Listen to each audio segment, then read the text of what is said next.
Hey there, thank you guys for joining me. My name is Granwolf, and we're at Chapter 5, Riddles in the Dark, which honestly brings the entire book together. It makes it worthwhile up to this point to read this. This is like the defining moment of The Hobbit. When Bilbo opened his eyes, he wondered if he had, for it was just dark as with them shut. For no one was anywhere near him. Just imagine his fright. He could hear nothing, see nothing, and he could feel nothing except the very stone of his floor. Very slowly he got up and groped about on all fours till he touched the wall of the tunnel. Neither up nor down yet he could find anything, nothing at all. No sign of goblins, no sign of dwarves. His head was swimming, and was far from certain of the direction they had been going in when he had lost his fall. As he guessed as well as he could, he crawled for a good way, till suddenly his hand met what felt like a tiny cold ring of metal lying on the floor of the tunnel. It was a turning point in his career. He just didn't know it yet.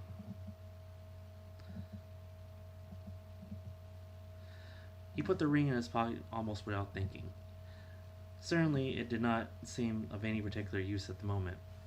He did not go much further himself, but sat down on the cold floor, and gave himself up to complete miserableness for a long while. He thought of himself frying bacon and eggs in his own house, for he could feel inside that it was high time for some meal or other, but that only made him miserabler. He could not think what to do, nor could he think why, if he had been left behind, the goblins had not caught him, or even why his head was so sore. The truth was he had been lying quiet, out of sight and out of mind, in a very dark corner for a long while. After some time he felt for his pipe. It was not broken, and that was something. And then he felt for his pouch, and there was some tobacco in it, and that was something more. And then he felt for matches, and he could not find any, and that shattered his hopes completely. Just as well for him, as he agreed when he came to his senses.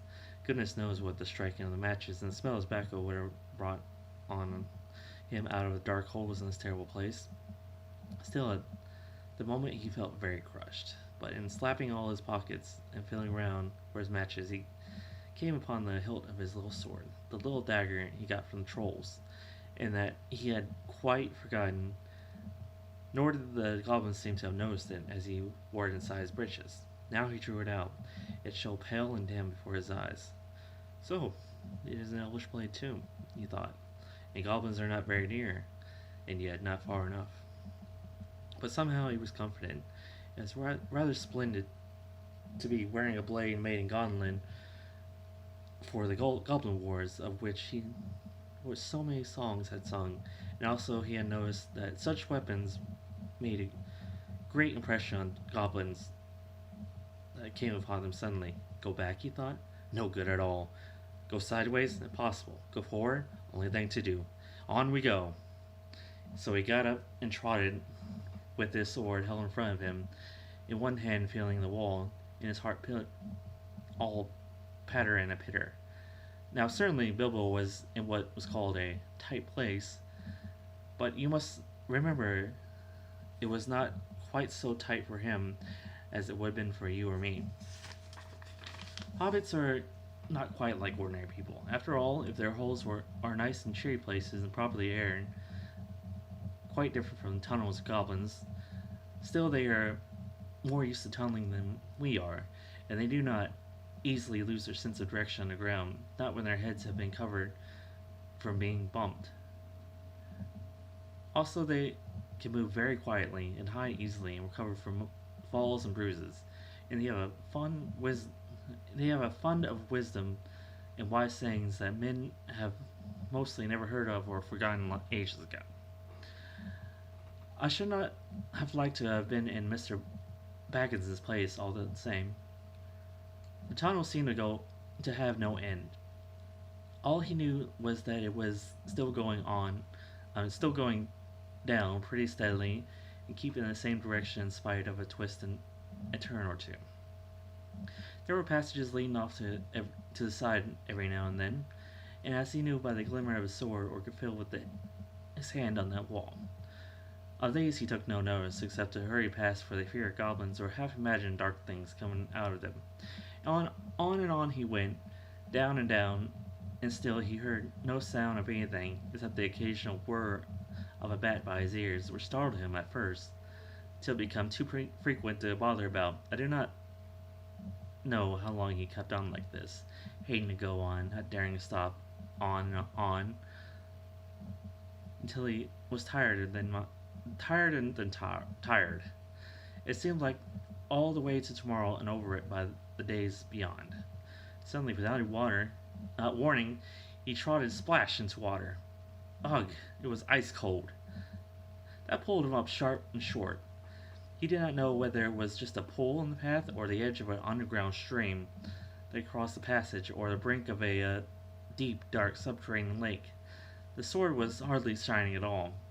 He stopped and he could hear, when he listened hard, drops drip, drip, dripping from an unseen roof into the water below. But there seemed to be no other sound. So it was a pool or a lake, and not an underground river, he thought. Still, he dared not to wade into the darkness. He could not swim, and he thought, too, of nasty, slimy things with big, bulging, blind eyes, wiggling in the water. There are strange things living in the pools and lakes in the hearts of mountains. Fish whose father swam in, goodness only knows how many years ago, and never swam out again, while their eyes grew bigger and bigger and bigger from trying to see in the darkness. Also, there are other things more slimy than fish. Even in tunnels and caves the goblins have made for themselves, there are other things living unbeknownst to them that have sneaked in from outside to lie up in the dark. Some of these caves, too, go back in their beginnings to ages before the goblins, who only widened them and joined them up with passages, and the original owners are still there in the odd corners, slinking and nosing about. Deep down here by the dark water lived old Gollum, a small slimy creature. I don't know where he came from, nor who or what he was. He was Gollum, as dark as darkness, except for two big, round, pale eyes in his thin face. He had a little boat, and he rolled about quietly in the lake, for a lake it was, wide and deep, and deadly cold. He paddled it with his large hands dangling over his side, but never a ripple did he make, not he. He was looking out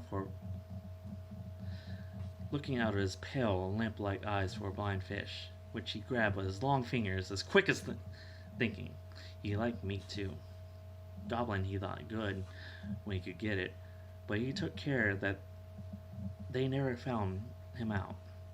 He just trotted them from behind if they ever came down alone anywhere near the edge of the water while he was prowling about. They very seldom did, for they had a feeling that something unpleasant was lurking down here, down at the roots of the mountain. They had come on the lake when they were tunneling long ago, and they found they could go no further, so the road ended in that direction. And there was no reason to go that way, unless the great goblin sent them. Sometimes he took a fancy for fish from the lake, and sometimes neither goblin nor fish came back. Actually, Gollum lived on a slimy island of rock in the middle of the lake. He was watching Bilbo now from a distance with his pale eyes like telescopes. Bilbo could not see him, but he was wondering a lot about Bilbo, for he could see that he was no goblin at all. Goblin got into his boat and shot off from the island, while Bilbo was sitting on the brink, fuming, flummoxed, and at the end of his ways and his wits.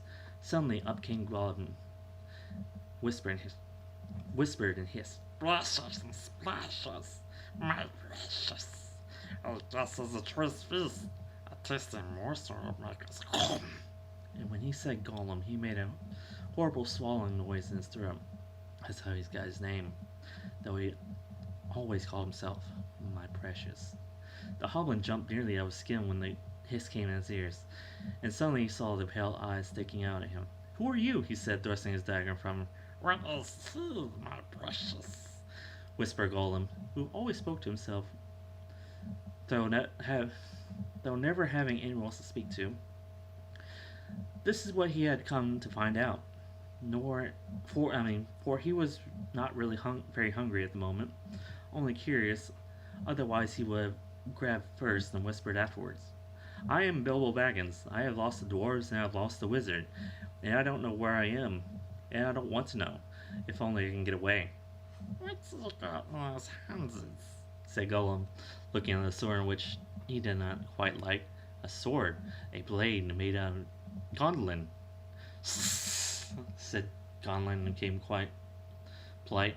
Perhaps he sits and chats with it. I bet you, my precious. It likes riddles, perhaps it does it? He was anxious to appear friendly at any moment, at any rate for the moment, until he found out more about the sword and Hobbit, and whether he was quite alone really, whether he was good to eat, and whether Gollum was really hungry.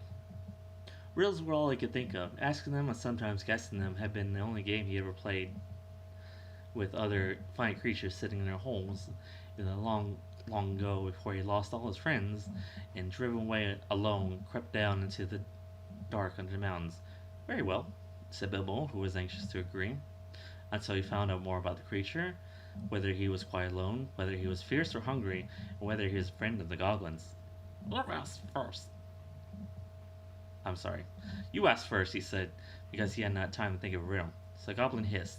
What has roots, as nobody sees, is taller than trees, up and up it grows, and never grows.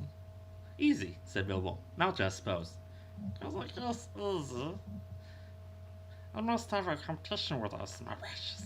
If Precious asks and it doesn't answer it, we eat it, my precious.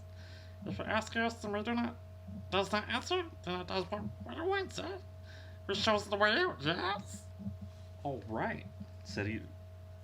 All right, said Bilbo, not daring to disagree, and nearly bursting his brain to think of riddles that could save him from being eaten.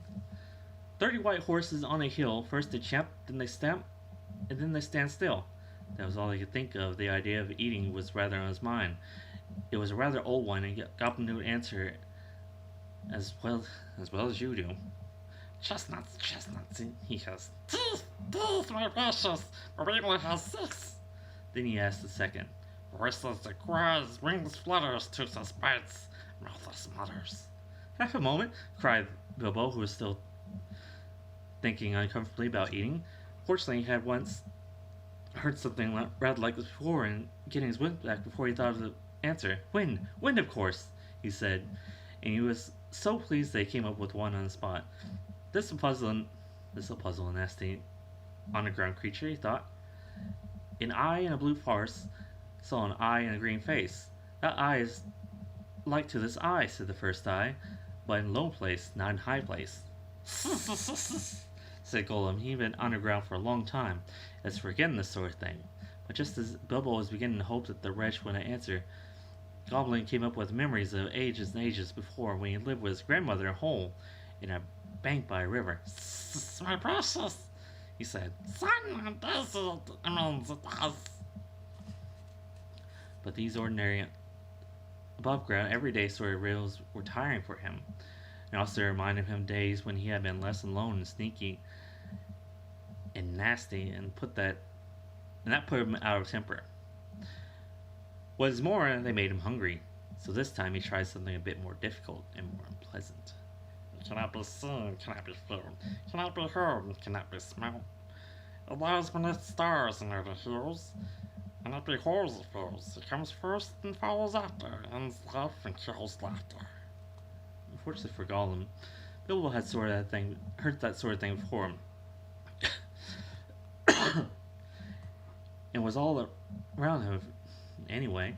Dark, he said, without even scratching his head or putting on his thin cap.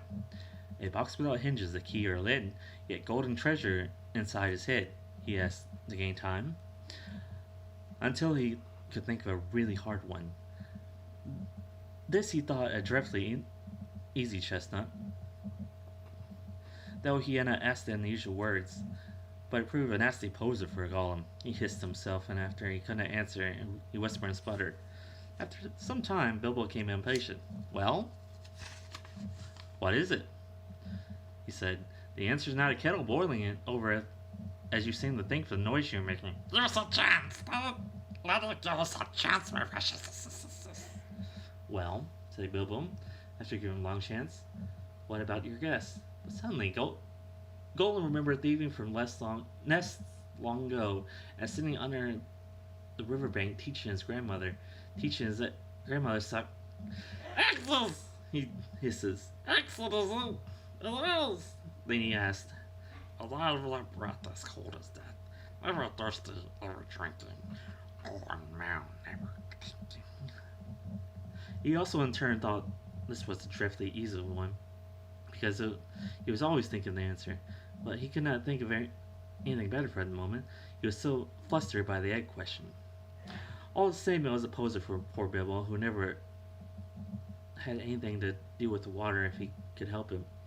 I imagine you know the answer, of course, or can guess it as easy as winking, since you are sitting comfortably at home and not have the danger of being eaten to disturb your thinking. Bilbo sat and cleared his voice once or twice, but no answer came. After a while, Gollum began to hiss with pleasure to himself. Is it nice, my precious? Is it juicy? Is it scrumptiously crunchable? He began to peer at Bilbo at the darkness. Half a moment, said the Hobbit, shivering. I gave you a long chance just now. I must make haste.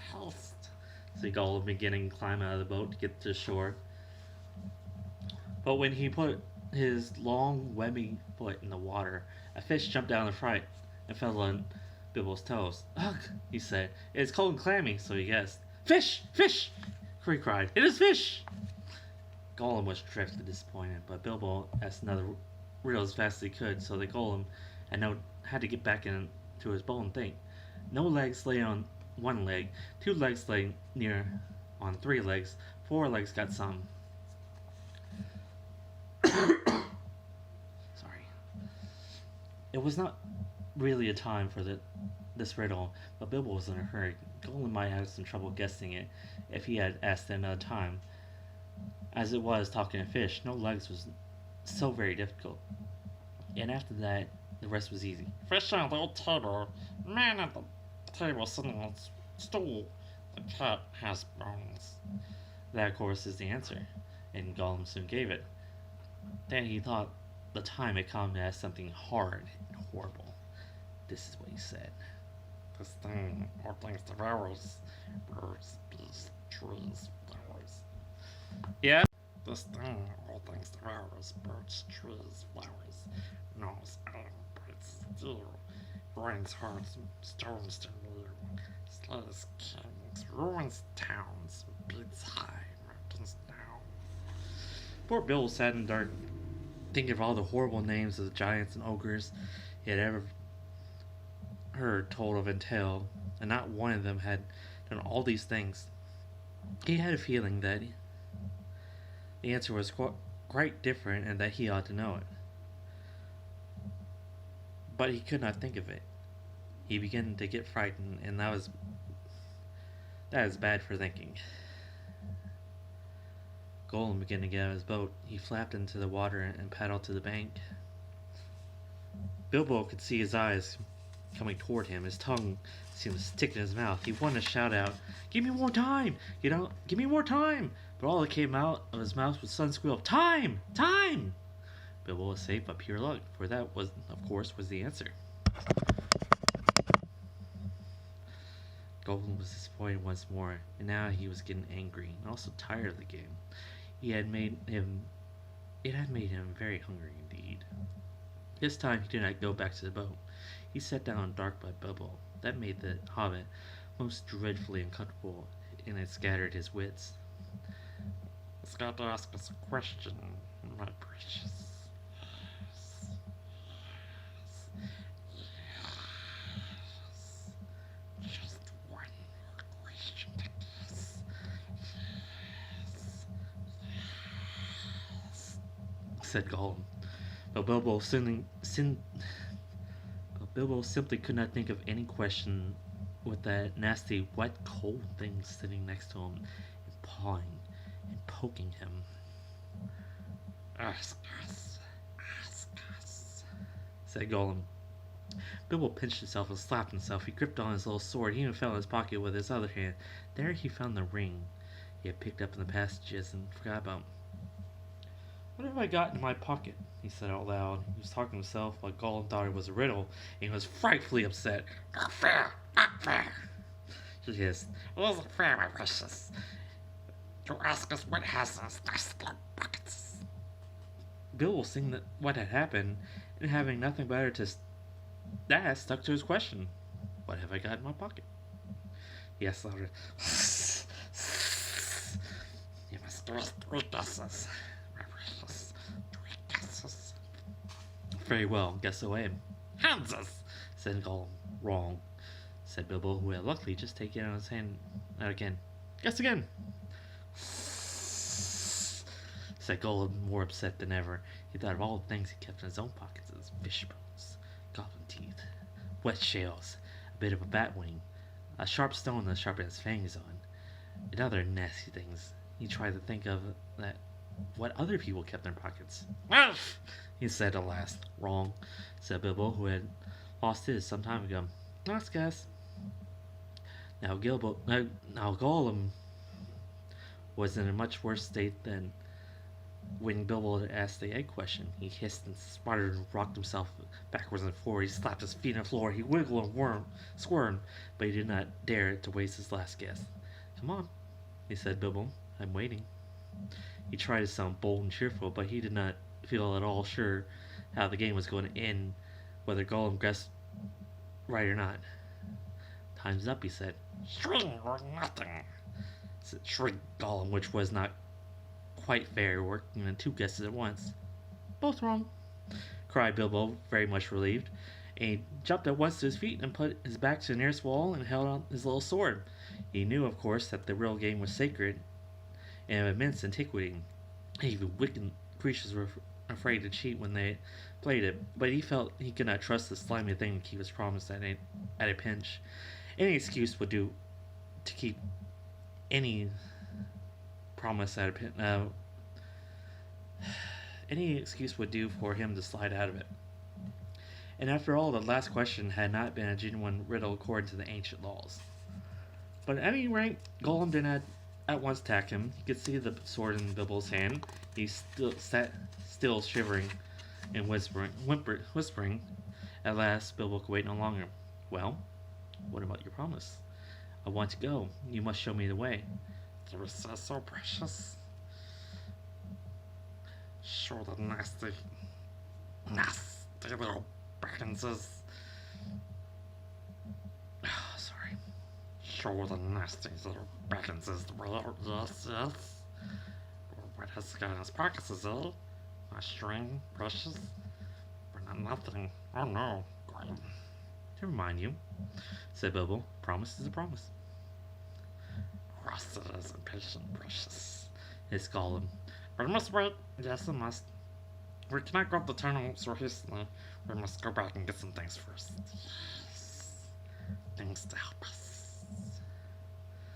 Well, hurry up, said Bilbo, relieved to think of the Gollum going away. He thought it was just making an excuse and didn't mean to come back. What was Gollum talking about? What useful thing coal he kept out on the dark lake, but he was wrong. Gollum didn't mean to come back. He was angry now and hungry, and he was a miserable, wicked creature, and he already had a plan. Not far away in his island, of which Bilbo knew nothing, there, in his hiding place, he kept a few wretched ornaments, and one very beautiful thing. Very beautiful. Very wonderful. He had a ring. A golden ring. A precious ring. My birthday, precious. He whispered to himself as he had done in the endless dark days. That's what it was now. Yes, we want it. He wanted it because it was a ring of power. And if you slipped that ring on your finger, you were invisible. Only in the full sunlight could you be seen, and only then by your shadow. And that would be shaky and faint. My birthday, precious. Present. You came to me on my birthday. My precious. So he had always said to himself, but who knows how Gollum came by that present. ages ago in the old days when such rings were still at large in the world. Perhaps even the master who ruled them could not have said. Golem used to wear it at first till it tired him, and then he kept it in a pouch next to his skin till it galled him.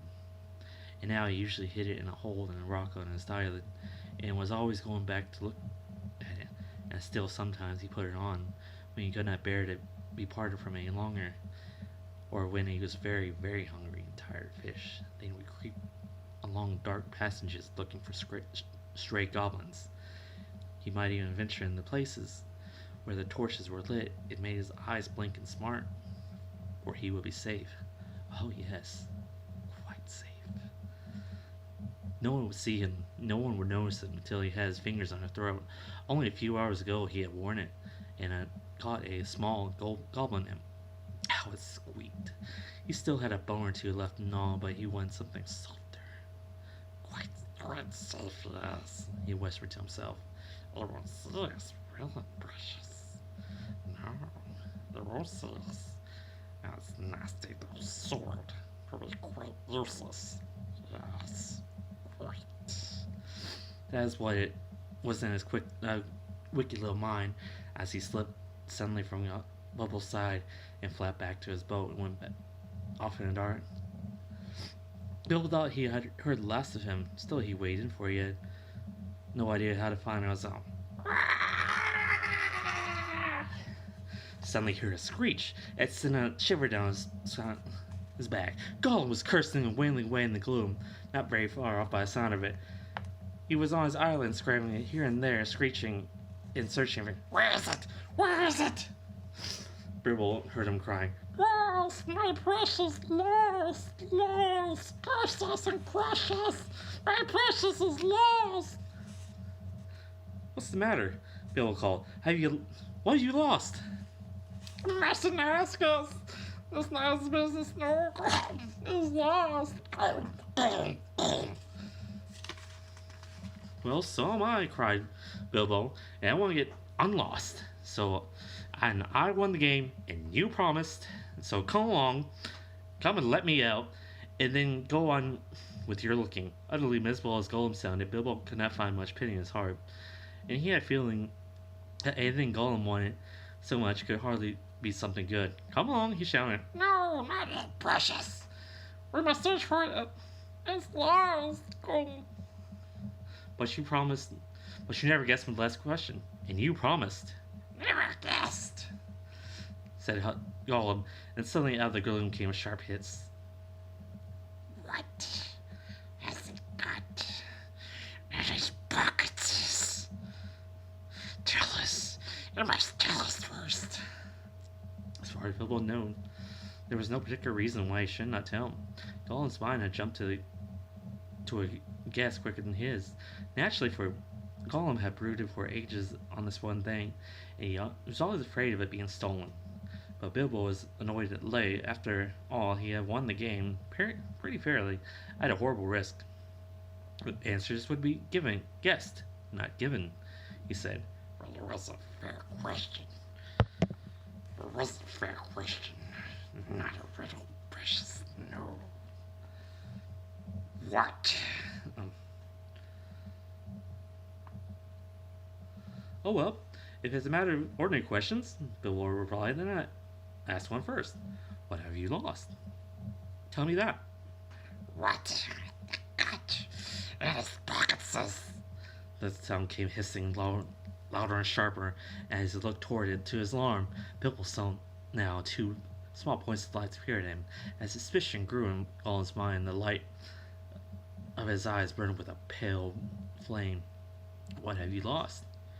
But now the light in Gollum's eyes had become a green fire and was coming swiftly near. Goblin was in his boat again, paddling wildly back to the dark shore, and such rage and lost suspicion was in his heart that no sword had any more terror over him. Bilbo could not guess what had maddened the creature, but he saw that all was up and that Gollum meant to murder him at any rate. Just in time, he turned and ran blindly back up the dark passage and down which he came, coming close to the wall and feeling it with his hand. What does it got in his pockets? He heard the hiss come loud from behind and the splash as Gollum leapt from his boat. What have I wonder? Oh, sorry. What have I wonder, he said to himself as he panted, stumbling along. He put his left hand in his pocket. The ring felt very cold as it slipped onto his groping finger. The hiss was close behind him. He turned now and saw Gollum's eyes like small green lamps coming up the slope. Terrified, he tried to run faster, but suddenly he struck his toe on a snag on the floor and fell flat with his little sword under him. In a moment, Goblin was on him, but before Bilbo could do anything, recover his breath, pick himself up, away with sword, Gollum passed him by, taking no notice of him, cursing and whispering as he ran. What could it mean? Gollum could see in the dark. Bilbo could see the light of his eyes palely shining, even from behind. Painfully he got up and sheathed the sword, which was now glowing faintly again. Then very cautiously he followed. There seemed nothing else to do. It was no good crawling back to Gollum's water, but perhaps if he followed him, Gollum might lead him to some way of escape without meaning to. Curse it, curse it, curse it, said his Gollum. Curse the Bagginses. It's gone. Why has it got his Bagginses? Oh, yes, my precious. He found it. Yes, he must have my birthday present. Bilbo pricked up his ears. He was at last beginning to guess himself. He hurried a little, getting close as he dared behind Gollum, who was still going quietly, not looking back, but turning his head from side to side as Bilbo could see from the faint glimmer on the walls. My birthday present. Curse it. How do we notice it, my precious? Yes, that's it. When I came this way last, and we twisted that nasty young swinger. That's it. Curse it. It slipped from us. All these ages, it's gone. Go! Suddenly, Gollum sat down and began to weep, a whistling, gurgling sound horrible listening to. Bilbo halted and flattened himself against the tunnel wall. After a while, Gollum stopped weeping and began to talk. He seemed to be having an argument, so. It's no good to go back and search now. We just remember all the places we visited. There's no use. The Baggins has Bagginses. Nasty knows where his family says. We guesses, precious. What guesses? We can't know till the nasty creature squeezes it. We found the nasty creature and squeezes it.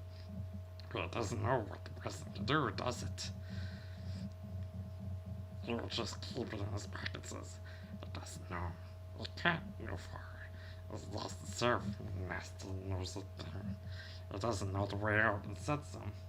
It said so, yes. It's tricksy. It doesn't know what it means. It won't say until it's got what's got in its pockets. It knows. It knows the way in. It must know the way out, yes. It's off to the back door. To the back door, that's it. You have to give me a moment. The goblins will catch it at them and can't get out without my precious. Goblins! Goblins! Yes. But if it's got the present, the goblins will get a golem. I'll find it where it does. We shan't ever be safe again, golem. Well, the goblins will put me on and go on to see him. He'll be there, but not see him. Well, with the clever elves will notice him. He'll come and creeps and tricks and gets some golem. Let's stop talking, precious, and make haste. The goblins is gone. The goblins is gone that way. We must go quick and see. Go, not far now. Make haste. With a spring, Gollum got up and started shambling off at a great pace. Bilbo hurried after him, still cautiously, though his chief fear now was of tripping on another snag and falling with the noise. His head was in a whirl of hope and wonder. It seemed that the ring he had was a magic ring. It made you invisible. He had heard of such things in the old tales, but it was hard to believe that he had really found one by accident. Still, there it was, Goblin with his bright eyes and passed him by, only a yard to one side. On they went, Goblin flip-flapping ahead, hissing and cursing, Bilbo going as softly as a hobbit can. Soon they came to a place where, as Bilbo hadn't noticed on the way down, side passages opened this way and that. Gollum began at once to count them. 1 left, do. One right, yes. Two right, yes, yes, yes. Two left, yes, yes. And so on. So on and on. As the count grew, he slowed down. He began to get shaky and weepy, for he was leaving the water further and further behind. He was getting afraid goblins might come about. He had lost his ring. At last he stopped by a low opening on the left as they went up. 7 right, yes. 6 left, yes. He whispered. This is it. This is the way to the back door, yes. Here's the passage. He peered in and shrank back. We must go in, precious. No, we doesn't. Goblins is down there. Lots of goblins. We smell them. We sure do. Curse them and crush them. We must wait here, precious. Weep and see. So they came to a dead stop. Gollum had brought Bilbo to the way out after all, but Bilbo could not get in. There was Gollum, who was sitting humped up right in the opening, and his eyes gleamed cold in his head as he swayed it from side to side between his knees. Bilbo crept away from the wall more quietly than a mouse, but Gollum stiffened at once, and he sniffed, and his eyes went green. He hissed softly but menacingly. He could not see the hobbit, but now he was on alert, and he had other senses that the darkness had sharpened, hearing and smell. He seemed to be crouched right down with the flat of his hand splayed across the floor, and his head thrust out, nose almost to a stone, though he was only a black shadow in the gleam of his own eyes. Bilbo could see and feel that he was tense as his bowstring gathered for a spring. Bilbo almost stopped breathing, and was stiff himself. He was desperate. He must get away out of this horrible darkness. While he had any strength left, he must fight. He must stab the foul thing, put its eye out, kill it. It meant to kill him. No, not a fair fight. He was invisible now. Gollum had no sword. Gollum had not actually threatened to kill him, or tried to yet, and he was miserable, alone, lost. A sudden understanding, a pity mixed with horror, welled up in Bilbo's heart. A glimpse of endless, unmarked days without light, or hope, or a betterment. Hard stone, cold fish, sneaking and whispering. All these thoughts passed in a flash of a second. He trembled. He then, quietly and suddenly, another flash, as if lifted by new strength and resolve, he leaped. No great leap for a man, but a leap in the dark. Straight over Gollum's head he jumped, 7 feet forward and 3 in the air. Indeed, had he known it.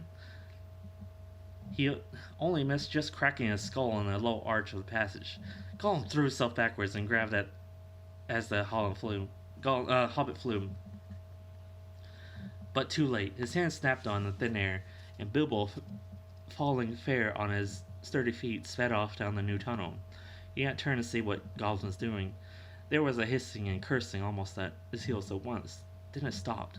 All at once there came a bird-cutting shriek, filled with hatred and despair. Gollum was defeated. He dared not go further. He had lost his prey, and lost, too, the only thing that he had ever hoped for, his precious. The cry brought Bilbo's heart to his mouth, but still he held on. Now, faint as an echo, but menacing, the voice came from behind. Thief! Thief! Magazines!